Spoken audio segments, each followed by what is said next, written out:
Okay, lesson 2 independent film மேக்கிங்கில்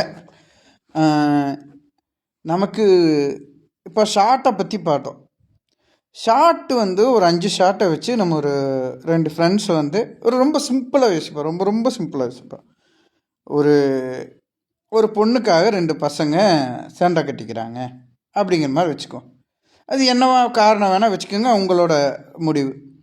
அப்படி அவங்க 2 பேர் பேச்சுவார்த்தை பேசிகிட்டே இருக்கானுங்க. லாஸ்ட்டாக வந்து கை வைக்கிற மாதிரி வருது. அப்படிங்கும்போது இந்த 5 ஷார்ட்டு போதும். இல்லை, இதை விட நிறைய ஷார்ட் வைக்கலாம். நான் சொல்கிறேன், இந்த பேசிக்காக இந்த 5 ஷார்ட்டை வச்சு இதை அழகாக எடுத்துட முடியும்.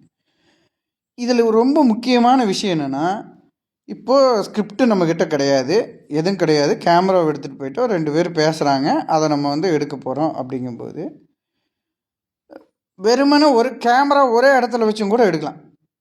அவங்க 2 பேர் பேசி முடிக்கிறது வரைக்கும் கேமரா எந்த மூமெண்ட்டும் இல்லாமல், எந்த ஷார்ட்டு எதுவும் போகாமல், ஒரே ஒரு லாங் ஷாட் மட்டும் வச்சுட்டு கேமராவை அப்படியே ஸ்டெடியாக வச்சுட்டு படம் பண்ணலாம், தப்பே கிடையாது. இந்த கட்டெல்லாம் வச்சு போகும்போது தான் ரொம்ப சுவாரஸ்யமாக இருக்கும். அந்த எமோஷனில் காட்டுறதாகட்டும், இதெல்லாம் காட்டும்போது தான் நமக்கு அந்த படம் பார்க்குறதுக்கான சுவாரஸ்யத்தை ஏற்படுத்தும். அதுக்காகத்தான் இந்த ஷார்ட்ஸ். ஓகேவா?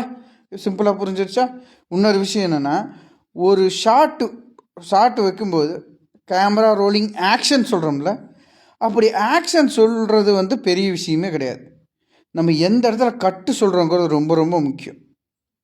அதுக்கு நம்ம என்ன தெரிஞ்சுக்கணும்னா எடிட்டிங் நாலேஜ்.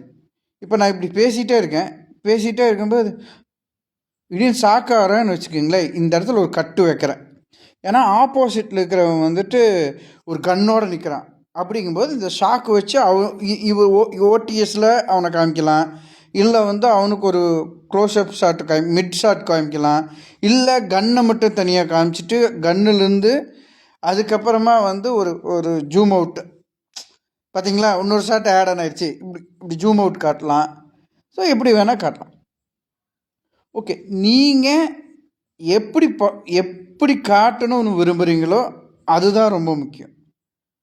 உங்கள் மனசுக்குள்ளே அது பிக்சரைஸ் ஆகும், எப்படியெல்லாம் காட்டணும்னு. ஓகேவா? அதுதான் ரொம்ப முக்கியம். ஆனால் அது எங்கே கரெக்டாக எடிட்டிங்கில் வந்து நம்ம கரெக்டாக கொடுக்குறோம், ஆக்ஷன் சொல்லி கரெக்டாக கட் சொல்கிறோங்கிறது ரொம்ப முக்கியம். ஓகே, லெசன் 2ல் இன்றைக்கி இதோடு முடிச்சுக்கலாம். இதுக்கு மேலே பேசினா போர் அடிச்சிடும். அடுத்தது லெசன் 3 பார்ப்போம் நாளைக்கு.